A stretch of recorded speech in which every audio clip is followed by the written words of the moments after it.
পাশে গর্ত করে পানি টান দিতে। বন্ধুরা, চলছে মাছ ধরার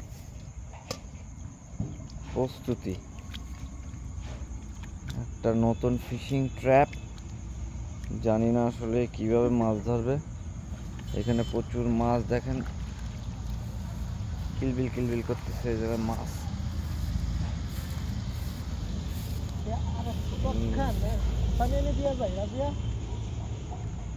এই যে মাছ, মাছ বেশি বড় না, ছোট ছোট মাছ। এখানে চলতেছে ফিশিং ট্র্যাপ, জানি না এটা কি হবে। এই জালের দুই পাশটায় মাটি দিয়ে আগে একটা বাঁধ তৈরি করা হচ্ছে এবং এরপরে এই পানিটা টান দেওয়া হবে। পানিটা টান দিয়ে ওই গর্তে ফেলানো হবে। তারপর যত মাছ আছে সেই মাছগুলা এই জালের ভেতরে আসবে। এইরকমই একটা টেকনিক আমার যতদূর মনে হচ্ছে। এই তো শুরু হয়ে গেছে পানি টানার ইয়ে।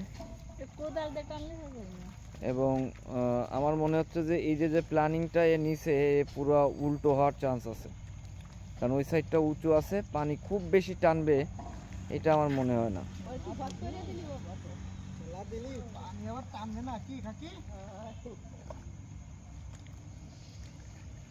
এর নাম হচ্ছে কাজী রকিবুল। ও হচ্ছে গত 20 বছরে মাছ ধরার অভিজ্ঞতা।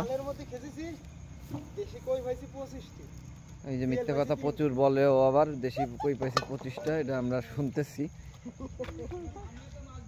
ওরা গত 20 বছরের মাছ ধরার অভিজ্ঞতা আছে। দেখা যাক আমরা কি হয়। চলতেছে এখন পানি ছাঁচা।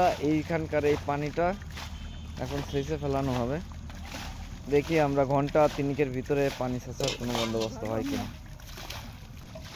এই যে পানির টান চলতেছে, এই যে পানি দেখেন, পানিটার আসতেছে এই দিক দিয়ে। আর মাছও ওই যে অলরেডি লাফানো শুরু হয়েছে ওই যে এখান দিয়ে। দেখা যাক আমরা কত দূর কি পাই আর কি। তবে মাছের সাইজ খুব ছোট, খুব বড় না, মাছের সাইজ খুব ছোট।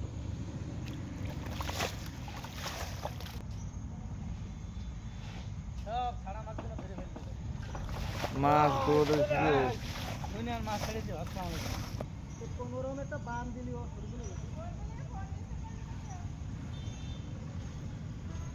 মাছের দৌড়াদৌড়ি লাফালাফি শুরু হয়ে গেছে অলরেডি পানি কমার সাথে সাথে। বন্ধুরা, এই যে দেখেন মাছ অলরেডি জমতে শুরু করেছে এবং লাফালাফি শুরু হয়েছে। সাইজ খুব বেশি বড় না, বাট মোটামুটি দৌড়াদৌড়ি শুরু হয়ে গেছে এদের।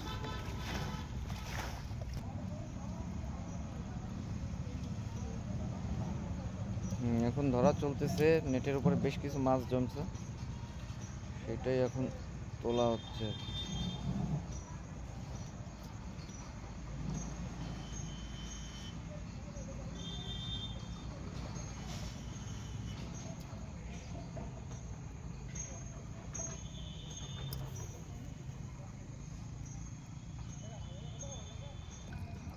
বন্ধুরা, এই যে দেখেন এইখানে এই যে পুঁটি মাছ, তারপরে জিয়া মাছ, মায়া মাছ, এই হচ্ছে আয়োজন।